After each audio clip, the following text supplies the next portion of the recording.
La physiologie a fait un progrès considérable en prenant conscience de l'existence d'un milieu intérieur, justement, milieu que le revêtement cutané sépare du milieu environnant, qui est lui le milieu extérieur. Le milieu intérieur, c'est celui où vivent les cellules, lesquelles n'ont pas de contact direct avec l'extérieur.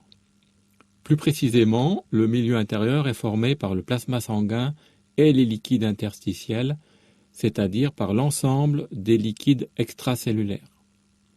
Je passe maintenant à l'objet véritable du cours, en commençant par une présentation du système nerveux. Et tout d'abord, en introduction, quelques mots sur un concept très important qui est celui de milieu intérieur. La physiologie a fait un progrès considérable en prenant conscience de l'existence d'un milieu intérieur, justement, milieu que le revêtement cutané sépare du milieu environnant, qui est lui le milieu extérieur. Le milieu intérieur, c'est celui où vivent les cellules, lesquelles n'ont pas de contact direct avec l'extérieur. Plus précisément, le milieu intérieur est formé par le plasma sanguin et les liquides interstitiels, c'est-à-dire par l'ensemble des liquides extracellulaires. Je passe maintenant à l'objet véritable du cours, en commençant par une présentation du système nerveux. Et tout d'abord, en introduction, quelques mots sur un concept très important qui est celui de milieu intérieur. La physiologie a fait un progrès considérable en prenant conscience de l'existence d'un milieu intérieur, justement, milieu que le revêtement cutané sépare du milieu environnant, qui est lui le milieu extérieur. Les différences structurales pour commencer, les différences structurales pour commencer, les différences structurales pour commencer, les différences structurales pour commencer, les différences structurales pour commencer, les différences structurales pour commencer, les différences structurales pour commencer, les différences structurales pour commencer, les différences structurales pour commencer, les différences structurales pour commencer, les différences structurales pour commencer, les différences structurales pour commencer, les différences structurales pour commencer, les différences structurales pour commencer, les différences structurales pour commencer, les différences structurales pour commencer, les différences structurales pour commencer, les différences structurales pour commencer, les différences structurales pour commencer, les différences structurales pour commencer, les différences structurales pour commencer, les différences structurales pour commencer, les différences structurales pour commencer, les différences structurales pour commencer, les différences structurales pour commencer, les différences structurales pour commencer, les différences structurales pour commencer, les différences structurales pour commencer, les différences structurales pour commencer, les différences structurales pour commencer, les différences structurales pour commencer, les différences structurales pour commencer, les différences structurales pour commencer, les différences structurales pour commencer, les différences structurales pour commencer, les différences structurales pour commencer, les différences structurales pour commencer, les différences structurales pour commencer, les différences structurales pour commencer, les différences structurales pour commencer, les différences structurales pour commencer, les différences structurales pour commencer, les différences structurales pour commencer, les différences structurales pour commencer, les différences structurales pour commencer, les différences structurales pour commencer, les différences structurales pour commencer, les différences structurales pour commencer, les différences structurales. Ces différences sont indiquées dans le tableau présenté sur cette nouvelle diapositive. La première différence est à l'origine de l'appellation système nerveux autonome. Tandis que le système nerveux somatique est soumis à l'action de la volonté, le système nerveux autonome ne l'est pas. C'est pour ça qu'il a été appelé autonome. Cela ne veut pas dire que le système nerveux autonome soit complètement déconnecté des faits de conscience, car une émotion, par exemple, peut le mettre en jeu, comme lorsqu'une telle émotion accélère le rythme cardiaque. Mais on ne peut pas soi-même volontairement augmenter ou ralentir ce rythme cardiaque. On notera au passage qu'il n'en est pas de même pour la fréquence respiratoire, que l'on peut faire varier volontairement, cela parce que les muscles respiratoires, eux, sont innervés par le système nerveux somatique, à la différence du muscle cardiaque. Ces différences sont indiquées dans le tableau présenté sur cette nouvelle diapositive. La première différence est à l'origine de l'appellation système nerveux autonome. Tandis que le système nerveux somatique est soumis à l'action de la volonté, le système nerveux autonome ne l'est pas. C'est pour ça qu'il a été appelé autonome. Cela ne veut pas dire que le système nerveux autonome soit complètement déconnecté des faits de conscience, car une émotion, par exemple, peut le mettre en jeu, comme lorsqu'une telle émotion accélère le rythme cardiaque. Mais on ne peut pas soi-même volontairement augmenter ou ralentir ce rythme cardiaque. On notera au passage qu'il n'en est pas de même pour la fréquence respiratoire, que l'on peut faire varier volontairement, cela parce que les muscles respiratoires, eux, sont innervés par le système nerveux somatique, à la différence du muscle cardiaque. Ces différences sont indiquées dans le tableau présenté sur cette nouvelle diapositive. La première différence est à l'origine de l'appellation système nerveux autonome. Tandis que le système nerveux somatique est soumis à l'action de la volonté, le système nerveux autonome ne l'est pas. C'est pour ça qu'il a été appelé autonome. Cela ne veut pas dire que le système nerveux autonome soit complètement déconnecté des faits de conscience, car une émotion, par exemple, peut le mettre en jeu, comme lorsqu'une telle émotion accélère le rythme cardiaque. Mais on ne peut pas soi-même volontairement augmenter ou ralentir ce rythme cardiaque. On notera au passage qu'il n'en est pas de même pour la fréquence respiratoire, que l'on peut faire varier volontairement, cela parce que les muscles respiratoires, eux, sont innervés par le système nerveux somatique, à la différence du muscle cardiaque. Ces différences sont indiquées dans le tableau. On va commencer par donner les constituants de ce système nerveux autonome. Selon sa définition première, qui est celle qu'on retiendra dans ce cours, le système nerveux autonome est formé de deux constituants. Le système orthosympathique, en général on dit système sympathique tout court, et le système parasympathique. À ces deux parties, certains auteurs ajoutent les neurones sensitifs qui acheminent vers le système nerveux central les informations issues des viscères. Mais ce n'est pas le point de vue adopté ici, malgré l'importance de ces informations pour le fonctionnement du système nerveux autonome. Parfois, également, on rattache au système nerveux autonome un vaste ensemble de neurones situés dans la paroi de l'intestin, ensemble appelé système nerveux entérique ou encore système nerveux intrinsèque de l'intestin. Conformément toujours au point de vue traditionnel, on va commencer par donner les constituants de ce système nerveux autonome. Selon sa définition première, qui est celle qu'on retiendra dans ce cours, le système nerveux autonome est formé de deux constituants. Le système orthosympathique, en général on dit système sympathique tout court, et le système parasympathique. À ces deux parties, certains auteurs ajoutent les neurones sensitifs qui acheminent vers le système nerveux central les informations issues des viscères. Mais ce n'est pas le point de vue adopté ici, malgré l'importance de ces informations. Cette organisation a déjà été mentionnée au départ, car elle constitue une différence importante avec le système nerveux somatique. Elle vaut pour le système parasympathique aussi bien que pour le sympathique. On rappelle cette très importante donnée de base. Pour chacun des deux systèmes, sympathique et parasympathique, l'action sur les organes innervés se fait par deux neurones successifs, un neurone connecteur qui transmet la commande et un neurone effecteur qui délivre cette commande. Dans la grande majorité des cas, la connexion entre le premier et le second de ces neurones est située dans un des ganglions nerveux végétatifs présents dans le thorax et l'abdomen. Pour cette raison, le neurone connecteur est toujours appelé neurone préganglionnaire et le neurone effecteur toujours appelé neurone postganglionnaire. Postganglionnaire car son axone est au-delà du ganglion si on se réfère au chemin de l'information venant du système nerveux central. On conserve cette terminologie dans le cas où le second neurone n'a pas son corps cellulaire dans un véritable ganglion, mais dans la paroi même de l'organe innervé. Ce schéma élémentaire est reproduit en un très grand nombre d'exemplaires car il y a beaucoup de neurones préganglionnaires.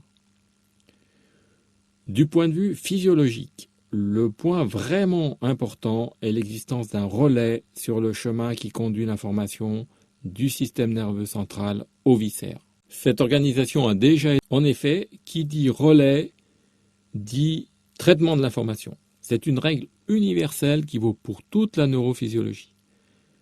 L'information n'est pas simplement transmise d'un neurone au suivant, mais elle est modifiée, on dit souvent modulée lors de cette étape.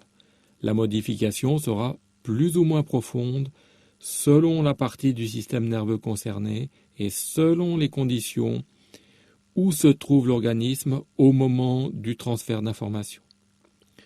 C'est une des raisons pour laquelle on a dit plus haut que le contrôle réalisé par le système nerveux autonome est plus complexe que celui exercé par le système nerveux somatique. Cette organisation élémentaire présente des formes variées car il existe des différences non seulement entre système sympathique et parasympathique cette fois-ci, mais aussi à l'intérieur de chacun de ces systèmes. Parmi ces différences, les deux principales concernent la position anatomique du neurone postganglionnaire par rapport à l'organe innervé et, d'autre part, le détail de la connexion entre neurones pré- et post-ganglionnaires.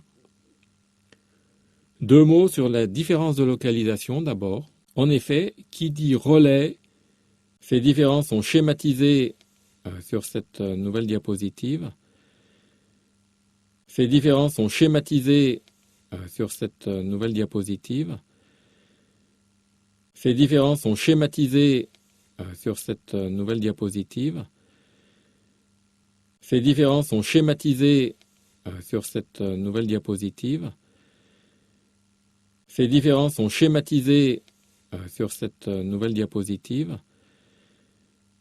Ces différences sont schématisées sur cette nouvelle diapositive. Ces différences sont schématisées sur cette nouvelle diapositive.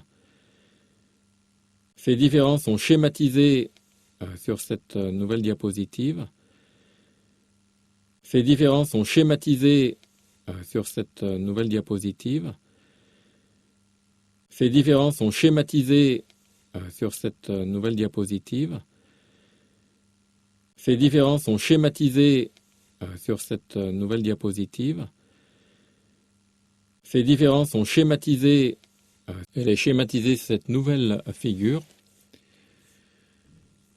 Il est exceptionnel qu'un neurone préganglionnaire contacte un seul neurone postganglionnaire.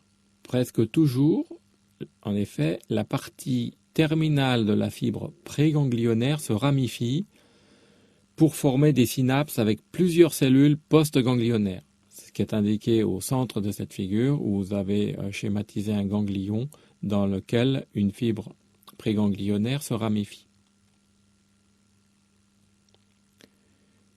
On dit qu'il y a dispersion axonale. Le nombre de neurones postganglionnaires connectés ainsi à un même axone préganglionnaire est très variable selon l'organe innervé. Ça va de l'ordre de la dizaine à plusieurs centaines pour le système sympathique, tandis que la gamme est encore plus large pour le système parasympathique. C'est-à-dire que cette complication n'enlève rien au fait essentiel qui est, je le rappelle, que la transmission se fait avec relais de la commande nerveuse végétative. Ce détail signifie simplement qu'au niveau du relais, il y a diffusion spatiale de l'information, l'ampleur de cette diffusion variant considérablement selon la portion du système nerveux autonome concerné. Elle est schématisée cette nouvelle figure. Il est exceptionnel qu'un neurone préganglionnaire contacte un seul neurone postganglionnaire. Presque toujours, en effet, on a vu que certains neurones postganglionnaires ont des actions excitatrices On a vu que certains neurones postganglionnaires ont des actions excitatrices. On a vu que certains neurones postganglionnaires ont des actions excitatrices. On a vu que certains neurones postganglionnaires ont des actions excitatrices. On a vu que certains neurones postganglionnaires ont des actions excitatrices. On a vu que certains neurones postganglionnaires ont des actions excitatrices. On a vu que certains neurones postganglionnaires ont des actions excitatrices. On a vu que certains neurones postganglionnaires ont des actions excitatrices. On a vu que certains neurones postganglionnaires ont des actions excitatrices. On a vu que certains neurones postganglionnaires ont des actions excitatrices. On a vu que certains neurones postganglionnaires ont des actions excitatrices. On a vu que certains neurones postganglionnaires ont des actions excitatrices. On a vu que certains neurones postganglionnaires ont des actions excitatrices. On a vu que certains neurones postganglionnaires ont des actions excitatrices. On a vu que certains neurones postganglionnaires ont des actions excitatrices. On a vu que certains neurones postganglionnaires ont des actions excitatrices. On a vu que certains neurones postganglionnaires... L'organisation anatomique du système nerveux autonome maintenant, en commençant par le système sympathique. Puis, je parlerai du système parasympathique. Et enfin, je dirai 2 mots de comparaison à propos des 2 innervations. L'organisation anatomique du système nerveux autonome maintenant. L'origine anatomique du système sympathique. Cette origine anatomique est exclusivement spinale.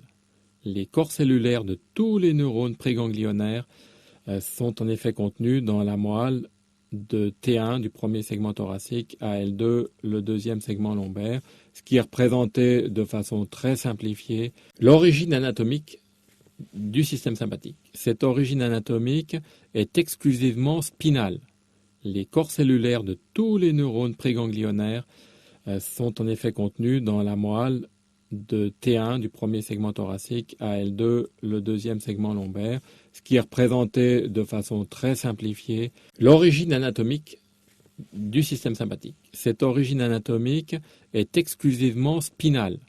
Les corps cellulaires de tous les neurones préganglionnaires sont en effet contenus dans la moelle de T1 du premier segment thoracique à L2, le deuxième segment lombaire, ce qui est représenté de façon très simplifiée l'origine anatomique du système sympathique. Cette origine anatomique est exclusivement spinale. Les corps cellulaires de tous les neurones préganglionnaires sont en effet contenus dans la moelle de T1 du premier segment thoracique à L2, le deuxième segment lombaire, ce qui est représenté de façon très simplifiée l'origine anatomique du système sympathique. Cette origine anatomique est exclusivement spinale. Les corps cellulaires de tous les neurones préganglionnaires sont en effet contenus dans la moelle de T1 du premier segment thoracique à L2, le deuxième segment lombaire, ce qui est représenté de façon très simplifiée l'origine anatomique du système sympathique. Cette origine anatomique est exclusivement spinale. Les corps cellulaires de tous les neurones préganglionnaires sont en effet contenus dans la moelle de T1 du premier segment thoracique à L2, le deuxième segment lombaire, ce qui est représenté de façon très simplifiée l'origine anatomique du système sympathique. Cette origine anatomique, le détail de ce trajet est indiqué sur cette nouvelle diapositive. Le détail de ce trajet est indiqué sur cette nouvelle diapositive. Le détail de ce trajet est indiqué sur cette nouvelle diapositive. Le détail de ce trajet est indiqué sur cette nouvelle diapositive. Le détail de ce trajet est indiqué sur cette nouvelle diapositive. Le détail de ce trajet est indiqué sur cette nouvelle diapositive. Le détail de ce trajet est indiqué sur cette nouvelle diapositive. Le détail de ce trajet est indiqué sur cette nouvelle diapositive. Le détail de ce trajet est indiqué sur cette nouvelle diapositive. Le détail de ce trajet est indiqué sur cette nouvelle diapositive. Le détail de ce trajet est indiqué sur cette nouvelle diapositive. Le détail de ce trajet est indiqué sur cette nouvelle diapositive. Le détail de ce trajet est indiqué sur cette nouvelle diapositive. Le détail de ce trajet est indiqué sur cette nouvelle diapositive. Le détail de ce trajet est indiqué sur cette nouvelle diapositive. Le détail de ce trajet est indiqué sur cette nouvelle diapositive. Le détail de ce trajet est indiqué sur cette nouvelle diapositive. Le détail de ce trajet est indiqué sur cette nouvelle diapositive. Le détail de ce trajet est indiqué sur cette nouvelle diapositive. Le détail de ce trajet est indiqué sur cette nouvelle diapositive. Le détail de ce trajet est indiqué sur cette nouvelle diapositive. Le détail de ce trajet est indiqué sur cette nouvelle diapositive. Le détail de ce trajet est indiqué sur cette nouvelle diapositive. Le détail de ce trajet est indiqué sur cette nouvelle diapositive. Le détail de ce trajet est indiqué sur cette nouvelle diapositive. Le détail de ce trajet est indiqué sur cette nouvelle diapositive. Le détail de ce trajet est indiqué sur cette nouvelle diapositive. Le détail de ce trajet est indiqué sur cette nouvelle diapositive. Le détail de ce trajet est indiqué sur cette nouvelle diapositive. Le détail de ce trajet est indiqué sur cette nouvelle diapositive. Le détail de ce trajet est indiqué sur cette nouvelle diapositive. Le détail de ce trajet est indiqué sur cette nouvelle diapositive. Le détail de ce trajet est indiqué sur cette nouvelle diapositive. Le détail de ce trajet est indiqué sur cette nouvelle diapositive. Le détail de ce trajet est indiqué sur cette nouvelle diapositive. Le détail de ce trajet est indiqué sur cette nouvelle diapositive. Le détail de ce trajet est indiqué sur cette nouvelle diapositive. Le détail de ce trajet est indiqué sur cette nouvelle diapositive. Le détail de ce trajet est indiqué sur cette nouvelle diapositive. Le détail de ce trajet est indiqué sur cette nouvelle diapositive. Le détail de ce trajet est indiqué sur cette nouvelle diapositive. Le détail de ce trajet est indiqué sur cette nouvelle diapositive. Le détail de ce trajet est indiqué sur cette nouvelle diapositive. Le détail de ce trajet est indiqué sur cette nouvelle diapositive. Le détail de ce trajet est indiqué sur cette nouvelle diapositive. Le détail de ce trajet est indiqué sur cette nouvelle diapositive. Le détail de ce trajet est indiqué sur cette nouvelle diapositive. Le détail de ce trajet est indiqué sur cette nouvelle diapositive. Le détail de ce trajet est indiqué sur cette nouvelle diapositive. Le détail de ce trajet est indiqué sur cette nouvelle diapositive. Le détail de ce trajet est indiqué sur cette nouvelle diapositive. Le détail de ce trajet est indiqué sur cette nouvelle diapositive. Le détail de ce trajet est indiqué sur cette nouvelle diapositive. Le détail de ce trajet est indiqué sur cette nouvelle diapositive. Le détail de ce trajet est indiqué sur cette nouvelle diapositive. Le détail de ce trajet est indiqué sur cette nouvelle diapositive. Le détail de ce trajet est indiqué sur cette nouvelle diapositive. Le détail de ce trajet est indiqué sur cette nouvelle diapositive. Le détail de ce trajet est indiqué sur cette nouvelle diapositive. Le détail de ce trajet est indiqué sur cette nouvelle diapositive. Le détail de ce trajet est indiqué sur cette nouvelle diapositive. Le détail de ce trajet est indiqué sur cette nouvelle diapositive. Le détail de ce trajet est indiqué sur cette nouvelle diapositive. Le détail de ce trajet est indiqué sur cette nouvelle diapositive. Le détail de ce trajet est indiqué sur cette nouvelle diapositive. Le détail de ce trajet est indiqué sur cette nouvelle diapositive. Le détail de ce trajet est indiqué sur cette nouvelle diapositive. Le détail de ce trajet est indiqué sur cette nouvelle diapositive. Le détail de ce trajet est indiqué sur cette nouvelle diapositive. Le détail de ce trajet est indiqué sur cette nouvelle diapositive. Le détail de ce trajet est indiqué sur cette nouvelle diapositive. Le détail de ce trajet est indiqué sur cette nouvelle diapositive. Le détail de ce trajet est indiqué sur cette nouvelle diapositive. Le détail de ce trajet. Donc la diapositive représente à gauche, très schématisé, un neurone postganglionnaire avec ses ramifications terminales dans la partie basse. Et le détail de cette ces ramifications. Et donc la diapositive représente à gauche, très schématisé, un neurone postganglionnaire avec ses ramifications terminales dans la partie basse. Et le détail de ces ramifications est donc la diapositive représente à gauche, très schématisé, un neurone postganglionnaire avec ses ramifications terminales dans la partie basse. Et le détail de ces ramifications est donc la diapositive représente à gauche, très schématisé, un neurone postganglionnaire avec ses ramifications terminales dans la partie basse. Et le détail de ces ramifications est donc la diapositive représente à gauche, très schématisé, un neurone postganglionnaire avec ses ramifications terminales dans la partie basse. Et le détail de ces ramifications est donc la diapositive représente à gauche, très schématisé, un neurone postganglionnaire. La médule surrénale est une glande endocrine située près du rein, comme son nom l'indique, et comme l'indique également la figure. Glande endocrine veut dire qu'elle synthétise une substance biologiquement active de la famille des hormones. Lorsqu'elle est stimulée, la glande libère l'hormone. La médule surrénale est une glande endocrine située près du rein, comme son nom l'indique, et comme l'indique également la figure. Glande endocrine veut dire qu'elle synthétise une substance biologiquement active de la famille des hormones. Lorsqu'elle est stimulée, la glande libère l'hormone. La médule surrénale est une glande endocrine située près du rein, comme son nom l'indique, et comme l'indique également la figure.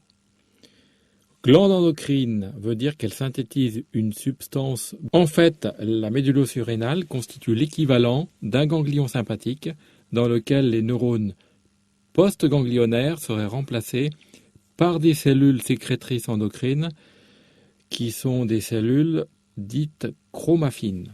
En fait, la médule surrénale, cette nouvelle diapositive donne simplement une vue d'ensemble de l'innervation sympathique. Vue d'ensemble sur laquelle les abondants contingents destinés aux membres ne sont toutefois pas représentés. Cette nouvelle diapositive. L'anatomie du système parasympathique maintenant. L'anatomie du système parasympathique maintenant. L'anatomie du système parasympathique maintenant. L'anatomie du système parasympathique maintenant. L'anatomie du système parasympathique maintenant. L'anatomie du système parasympathique maintenant. L'anatomie du système parasympathique maintenant. L'anatomie du système parasympathique maintenant. L'anatomie du système parasympathique maintenant. L'anatomie du système parasympathique maintenant. L'anatomie du système parasympathique maintenant. L'anatomie du système parasympathique maintenant. L'anatomie du système parasympathique maintenant.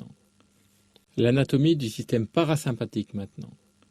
L'anatomie du système parasympathique maintenant. L'anatomie du système parasympathique maintenant. L'anatomie du système parasympathique maintenant. L'anatomie du système parasympathique maintenant. L'anatomie du système parasympathique maintenant. L'anatomie du système parasympathique maintenant. L'anatomie du système parasympathique maintenant. L'anatomie du système parasympathique maintenant.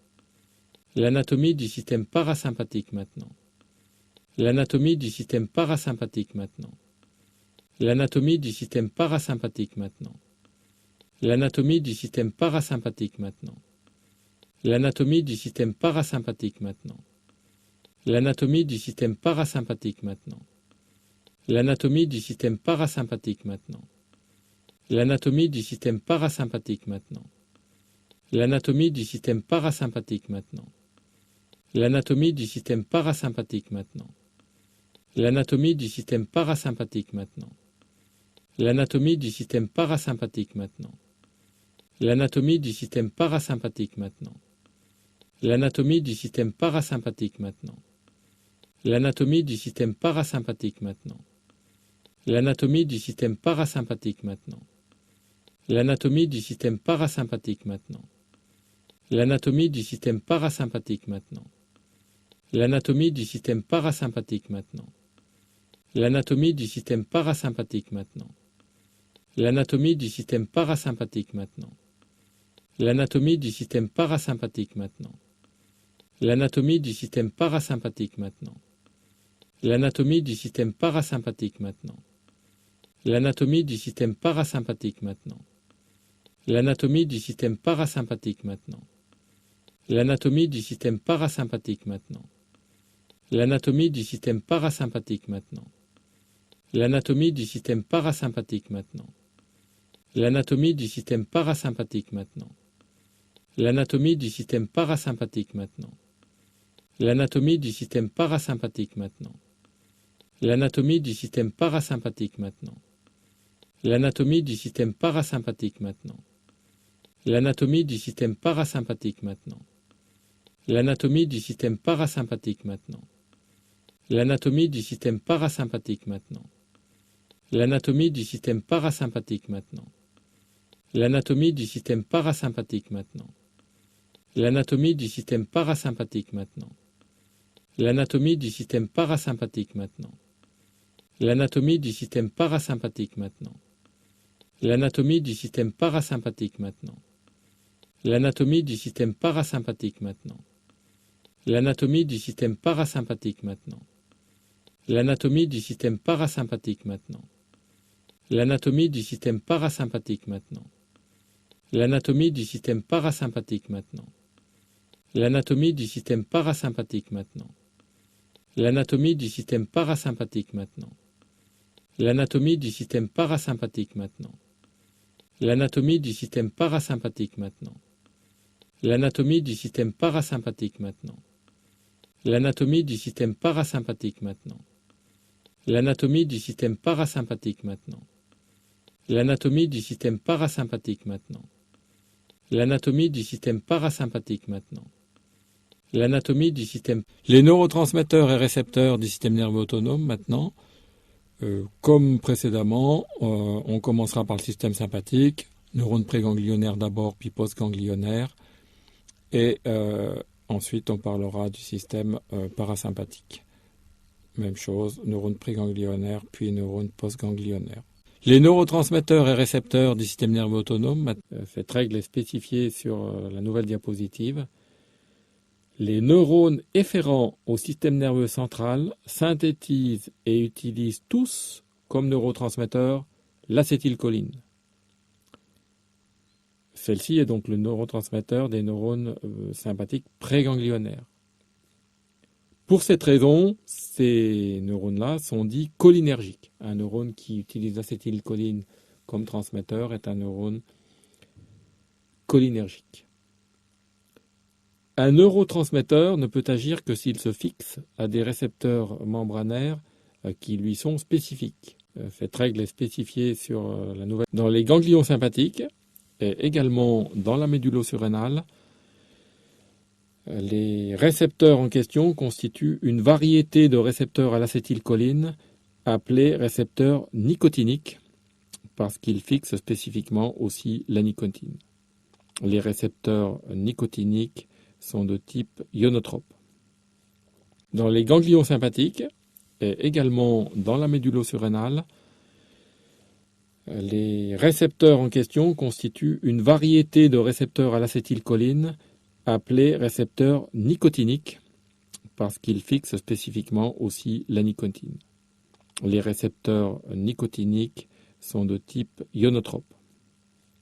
Dans les ganglions sympathiques, et également, la diapositive rappelle à droite la présence de l'acétylcholine qui est le neurotransmetteur préganglionnaire formé à partir de son précurseur, la choline. Et ce qui est important, c'est la chaîne de synthèse des catécholamines qui est représentée à la gauche. C'est notamment important ensuite pour les applications médicales.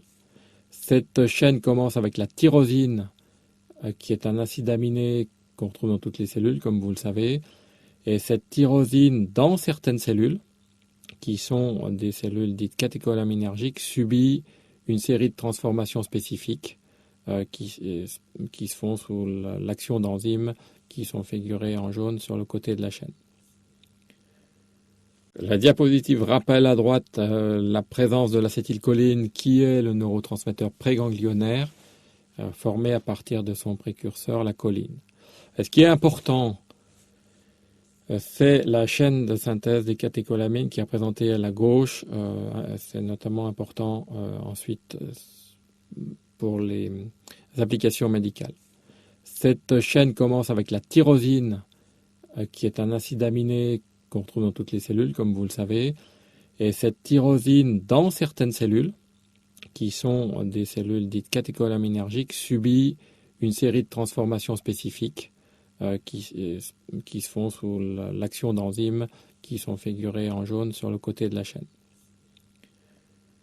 La diapositive rappelle à droite noradrénaline et adrénaline agissent en se fixant à des récepteurs appartenant à deux grandes familles, les récepteurs alpha et les récepteurs bêta.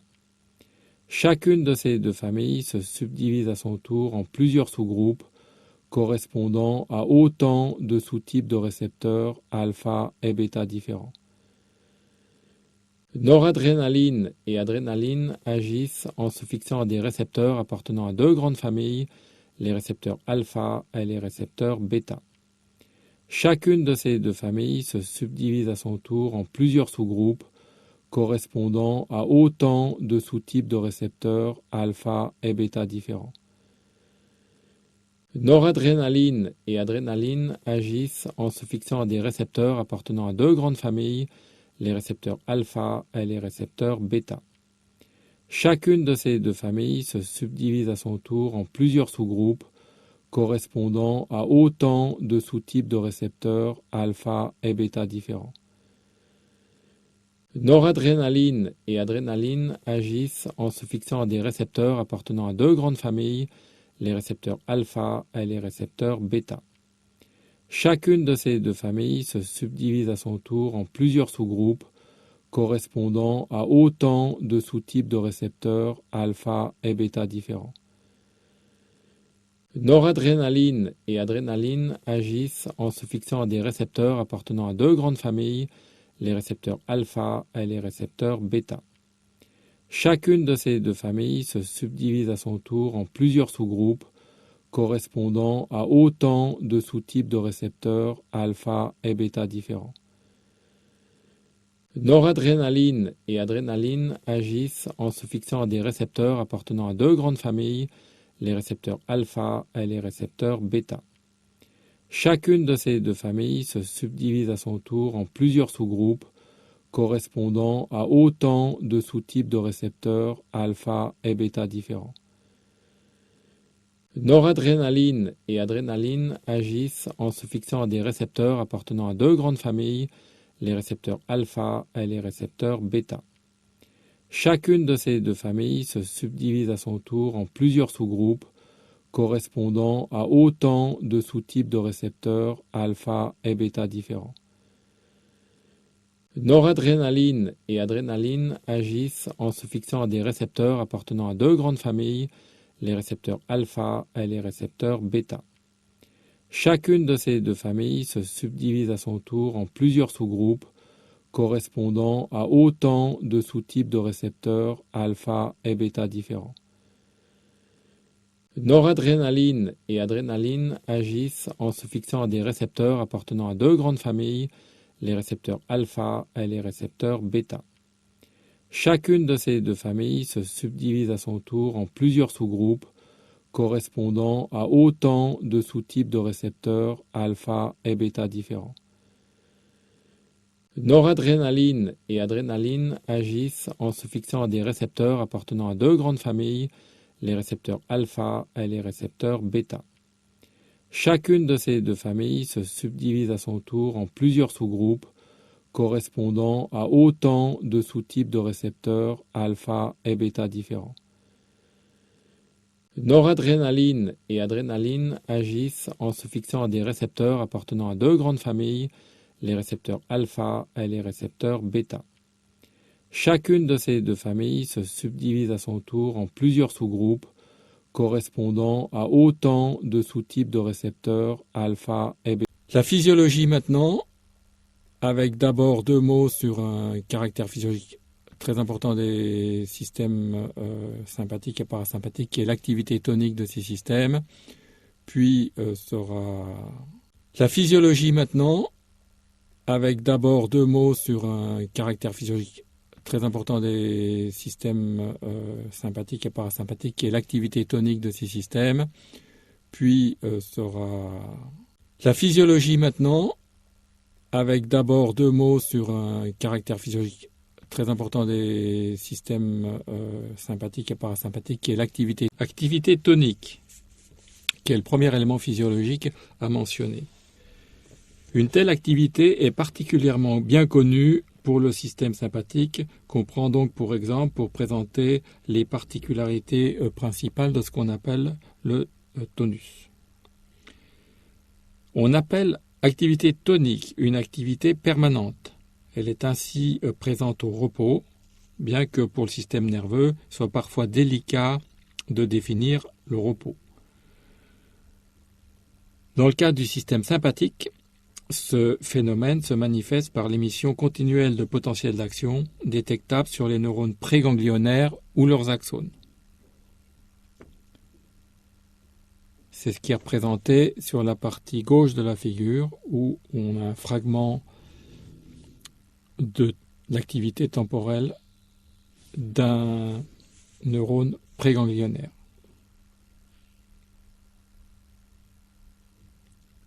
Cette émission peut présenter des pauses transitoires qui traduisent l'implication du neurone considéré dans un événement physiologique particulier. Activité tonique, qui est le premier élément physiologique à mentionner. Une telle activité est particulièrement bien connue pour le système sympathique, qu'on prend donc pour exemple pour présenter les particularités principales de ce qu'on appelle le tonus. On appelle activité tonique une activité permanente. Elle est ainsi présente au repos, bien que pour le système nerveux, soit parfois délicat de définir le repos. Dans le cas du système sympathique, ce phénomène se manifeste par l'émission continuelle de potentiel d'action détectable sur les neurones préganglionnaires ou leurs axones. C'est ce qui est représenté sur la partie gauche de la figure, où on a un fragment de l'activité temporelle d'un neurone préganglionnaire.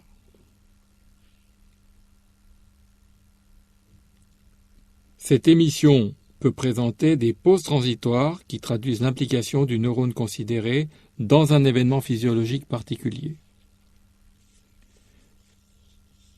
Activité tonique, qui est le premier diapositive qui résume les deux sources possibles d'une activité tonique.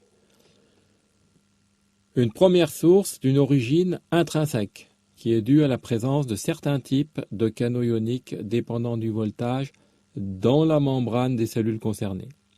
On dit que la cellule concernée a des propriétés pacemaker. Vous en verrez un exemple extrêmement important en physiologie cardiaque. Deuxième source, une origine extrinsèque. En ce cas, c'est la stimulation synaptique du neurone par d'autres cellules nerveuses qui induit l'activité tonique. Pour les neurones sympathiques préganglionnaires, c'est la seconde condition qui est à l'œuvre, car leur activité tonique est engendrée par d'autres neurones localisés dans le tronc cérébral, neurones émettant des axones à destination de la moelle.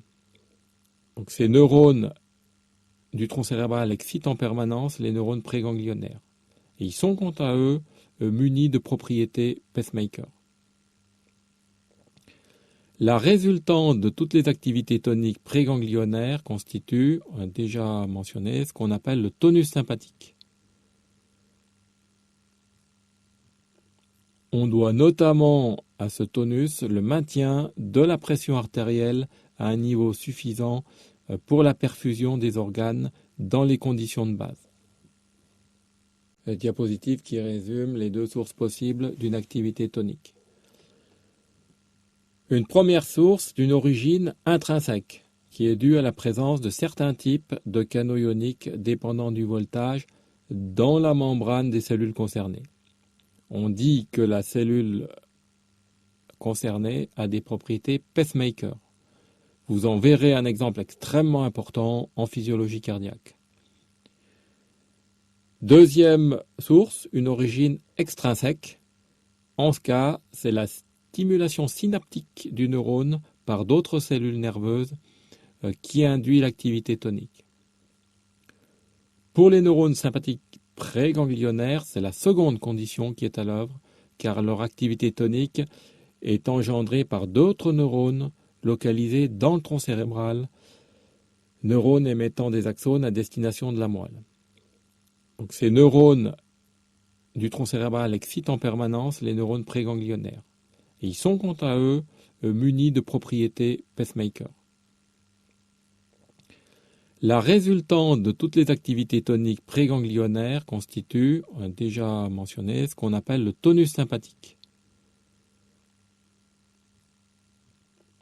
On doit notamment à ce tonus le maintien de la pression artérielle à un niveau suffisant pour la perfusion des organes dans les conditions de base.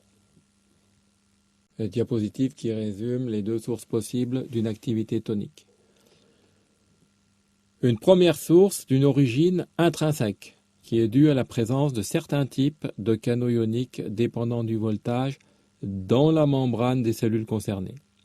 On dit que la cellule concernée a des propriétés pacemaker. Vous en verrez un exemple extrêmement important en physiologie cardiaque. Deuxième source, une origine de manière très générale.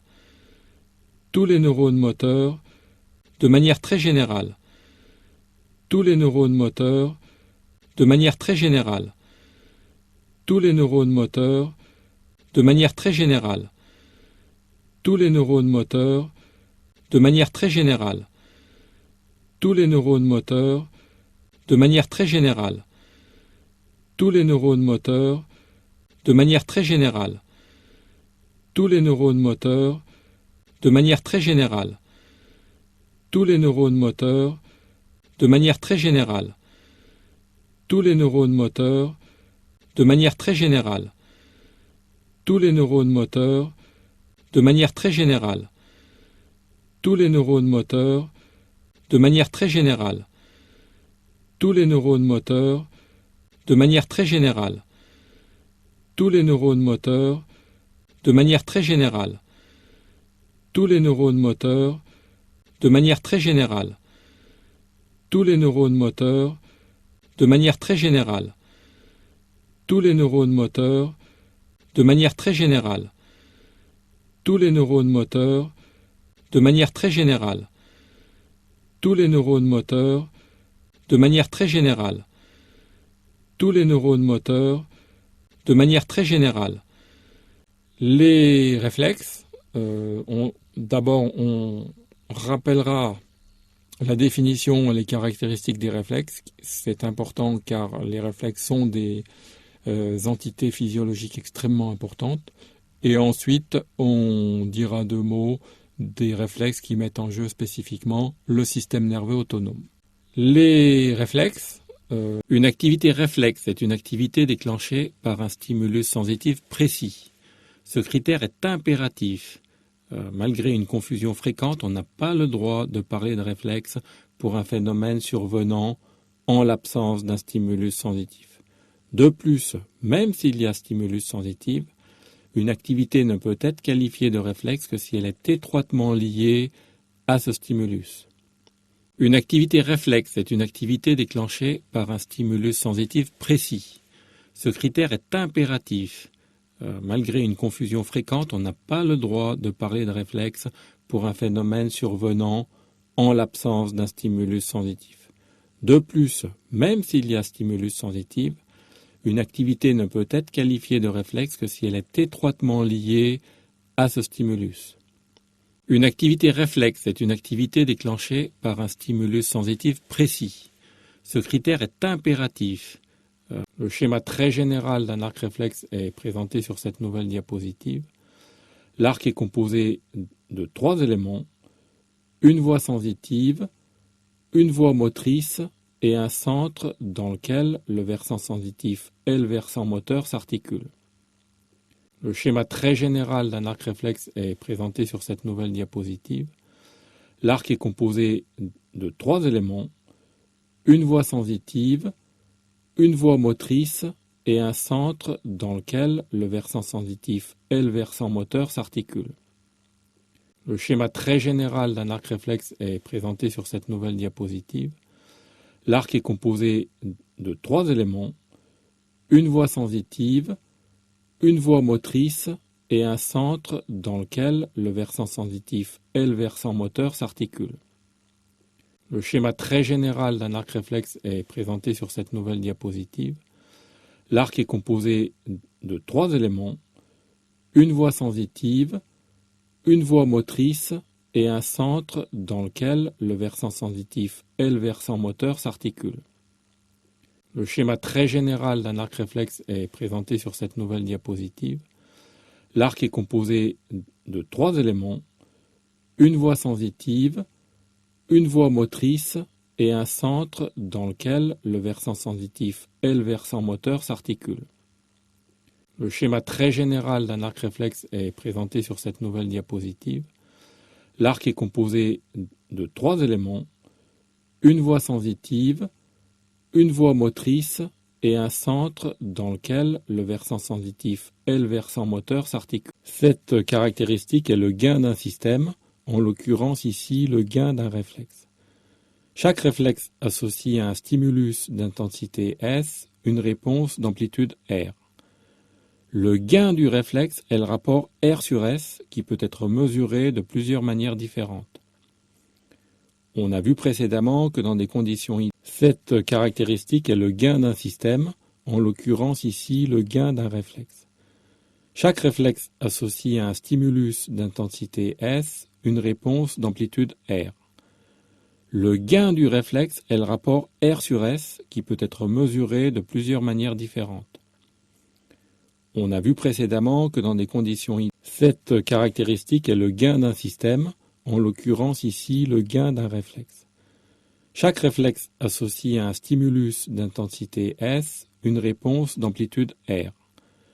Le gain du réflexe est le rapport R sur S qui peut être mesuré de plusieurs manières différentes. On a vu précédemment que dans des conditions idéales, cette caractéristique est le gain d'un système, en l'occurrence ici le gain. Ces deux grands groupes sont ceux des réflexes somato-végétatifs d'une part et des réflexes. Ces deux grands groupes sont ceux des réflexes somato-végétatifs d'une part et des réflexes. Ces deux grands groupes sont ceux des réflexes somato-végétatifs d'une part et des réflexes. Ces deux grands groupes sont ceux des réflexes somato-végétatifs d'une part et des réflexes. Ces deux grands groupes sont ceux des réflexes somato-végétatifs d'une part et des réflexes. Ces deux grands groupes sont ceux des réflexes somato-végétatifs d'une part et des réflexes. Ces deux grands groupes sont ceux des réflexes somato-végétatifs d'une part et des réflexes. Ces deux grands groupes sont ceux des réflexes somato-végétatifs d'une part et des réflexes. Ces deux grands groupes sont ceux des réflexes somato-végétatifs d'une part et des réflexes. Dans le cas présenté ici, ce sont les neurones préganglionnaires sympathiques qui sont impliqués. La voie sensitive est contenue dans un nerf périphérique et se termine dans la corne dorsale de la moelle. Les arcs semblables existent pour le parasympathique sacré, des arcs dont la structure est rigoureusement semblable à celle-ci. Dans le cas présenté ici, ce sont les neurones préganglionnaires sympathiques qui sont impliqués. La voie sensitive est contenue dans un nerf périphérique et se termine dans la corne dorsale de la moelle. Les arcs semblables existent pour le parasympathique sacré, des arcs dont la structure est rigoureusement semblable à celle-ci. Dans le cas présenté ici, ce sont les neurones préganglionnaires sympathiques qui sont impliqués. La voie sensitive est contenue dans un nerf périphérique et se termine dans la corne dorsale de la moelle. Les arcs semblables existent pour le contrôle central maintenant, où on évoquera trois choses. D'abord la genèse de l'activité tonique, chose dont on a déjà parlé, puis la modulation des réflexes, bon, ça on en a déjà aussi un peu parlé, et enfin les commandes centrales transitoires qui s'exercent sur le système nerveux autonome pour réaliser des adaptations. Le contrôle central maintenant, où on évoquera trois choses. D'abord la genèse de l'activité tonique, chose dont on a déjà parlé, puis la modulation des réflexes, bon, ça on en a déjà aussi un peu parlé, et enfin les commandes centrales transitoires qui s'exercent sur le système nerveux autonome pour réaliser des adaptations. Le contrôle. Deuxième manifestation de ce contrôle central, la modulation des réflexes, qui est schématisé sur la diapositive. Le gain des réflexes qui mettent en jeu le système nerveux autonome est réglé par le système nerveux central. Cette modulation adapte les réflexes aux conditions variables dans lesquelles se trouve l'organisme. Deuxième manifestation de ce contrôle central, la modulation des réflexes, qui est schématisé sur la diapositive. Le gain des réflexes qui mettent en jeu le système nerveux autonome est réglé par le système nerveux central. Cette modulation adapte les réflexes aux conditions variables dans lesquelles se trouve l'organisme. Les deux choses dont on vient de parler étaient des manifestations permanentes du contrôle central. Les deux choses dont on vient de parler étaient des manifestations permanentes du contrôle central. Les deux choses dont on vient de parler étaient des manifestations permanentes du contrôle central. Les deux choses dont on vient de parler étaient des manifestations permanentes du contrôle central. Les deux choses dont on vient de parler étaient des manifestations permanentes du contrôle central. Les deux choses dont on vient de parler étaient des manifestations permanentes du contrôle central. Les deux choses dont on vient de parler étaient des manifestations permanentes du contrôle central. Les deux choses dont on vient de parler étaient des manifestations permanentes du contrôle central. Les deux choses dont on vient de parler étaient des manifestations permanentes du contrôle central. Les deux choses dont on vient de parler étaient des manifestations permanentes du contrôle central. Les deux choses dont on vient de parler étaient des manifestations permanentes du contrôle central. Les deux choses dont on vient de parler étaient des manifestations permanentes du contrôle central. Les deux choses dont on vient de parler étaient des manifestations permanentes du contrôle central. Les deux choses dont on vient de parler étaient des manifestations permanentes du contrôle central.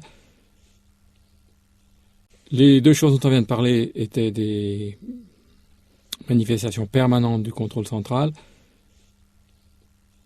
Les deux choses dont on vient de parler, que le contrôle central s'exerce dans le cadre d'un stress ou dans les conditions plus tranquilles de la vie quotidienne, il réalise une coordination des commandes végétatives en activant certaines parties du système nerveux autonome et en déprimant d'autres parties. Le contrôle central a ainsi un rôle de coordination, je souligne cet aspect, qui se surajoute aux très nombreuses régulations réflexes. Que le contrôle central s'exerce dans le cadre d'un stress ou dans les conditions plus tranquilles de la vie quotidienne, il réalise une coordination des commandes végétatives en activant certaines parties du système nerveux autonome et en déprimant d'autres parties. Le contrôle central a ainsi un rôle de coordination, je souligne cet aspect, qui se surajoute aux très nombreuses régulations réflexes. Une vue d'ensemble de la physiologie du système nerveux autonome pour terminer. Ses traits distinctifs d'abord, puis seront résumées les particularités fonctionnelles du système sympathique, du système parasympathique, et enfin seront dits 2 mots des relations entre les deux systèmes. Une vue d'ensemble de la physiologie du système nerveux. Le trait distinctif de la physiologie du système nerveux autonome est en fait un caractère temporel. Le trait distinctif de la physiologie du système nerveux autonome est en fait un caractère temporel. Le trait distinctif de la physiologie du système nerveux autonome est en fait un caractère temporel. Le trait distinctif de la physiologie du système nerveux autonome est en fait un caractère temporel. Le trait distinctif de la physiologie du système nerveux autonome est en fait un caractère temporel. Le trait distinctif de la physiologie du système nerveux autonome est en fait un caractère temporel. Le trait distinctif de la physiologie du système nerveux autonome est en fait un caractère temporel. Les particularités fonctionnelles du système sympathique. Une première particularité des actions physiologiques du sympathique a déjà été soulignée, c'est la très grande étendue du territoire où ces actions peuvent s'exercer, puisque le sympathique innerve l'ensemble du corps. Donc, action très étendue topographique, ceci résulte de l'innervation très étendue assurée par le système sympathique. Mais, contrairement à un point de vue traditionnel, les neurones préganglionnaires sympathiques sont mis en jeu de manière sélective. À chaque partie du corps et à chaque organe correspond un groupe particulier de neurones préganglionnaires qui pourra être stimulés ou au contraire inhibés indépendamment des groupes dédiés aux autres organes. Un exemple classique est celui du travail d'un muscle isolé. Dans cette situation, le tonus sympathique à destination des muscles au repos se maintient, d'où persistance d'une vasoconstriction dans ces muscles, alors qu'au contraire, les neurones préganglionnaires associés aux muscles qui se contractent, ces neurones deviennent silencieux. Cette inhibition localisée interrompt la vasoconstriction dans le muscle, ce qui facilite l'augmentation du débit sanguin nécessaire au travail à réaliser. Même dans des conditions extrêmes, ce qui sollicite tout le système sympathique, comme la réaction fuite ou lutte, les neurones préganglionnaires sont mis en jeu de façon différenciée, pour permettre par exemple une redistribution du volume sanguin au profit des muscles et au détriment d'autres organes comme l'appareil digestif. L'action sympathique la plus diffuse s'observe quand la médullosurrénale est stimulée, car alors l'adrénaline libérée par la stimulation se répand dans la circulation générale. Ce qui est commun à la plupart des actions physiologiques du système sympathique, c'est d'être au service de l'action. Ainsi, le système sympathique augmente le débit sanguin et la production d'énergie métabolique pour favoriser le travail des muscles. De même, il dilate les pupilles, d'où une amélioration de la vision, là encore favorable à l'action.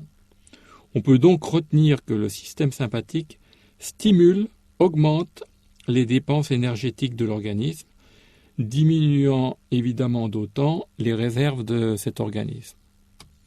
Les particularités fonctionnelles du système sympathique, les particularités fonctionnelles du parasympathique maintenant. Donc, ce qui a été dit à propos de la sélectivité de mise en jeu pour le sympathique est valable a fortiori pour le parasympathique en raison de son anatomie.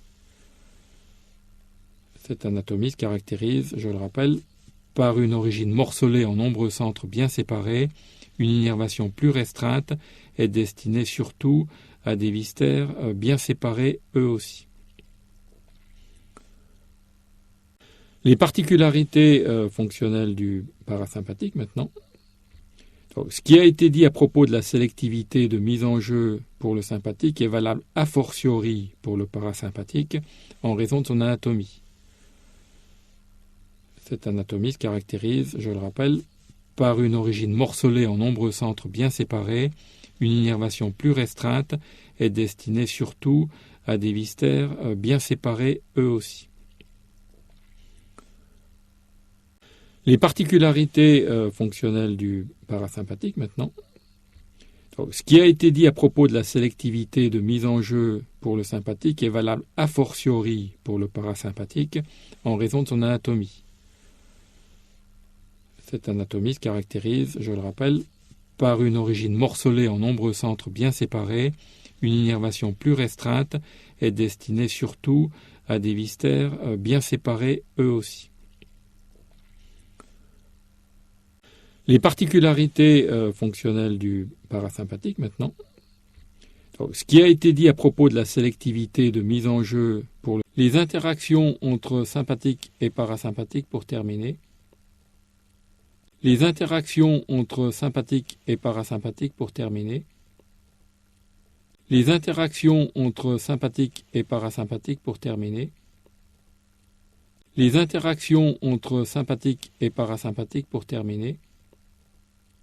Les interactions entre sympathique et parasympathique pour terminer.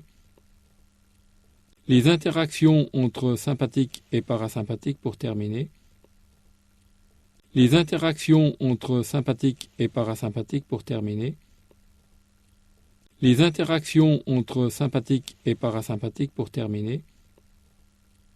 Les interactions entre sympathique et parasympathique pour terminer. Les interactions entre sympathique et parasympathique pour terminer. Les interactions, la seconde forme d'interaction, moins répandue,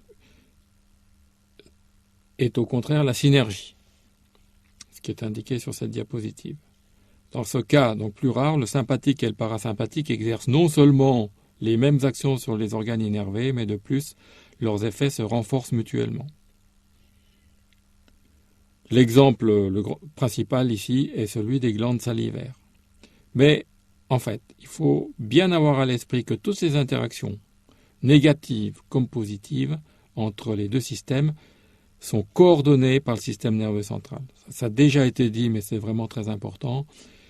Le rôle primordial du système nerveux central est d'harmoniser l'ensemble des commandes périphériques effectrices afin d'adapter tout l'organisme aux conditions dans lesquelles cet organisme est placé. La seconde forme d'interaction,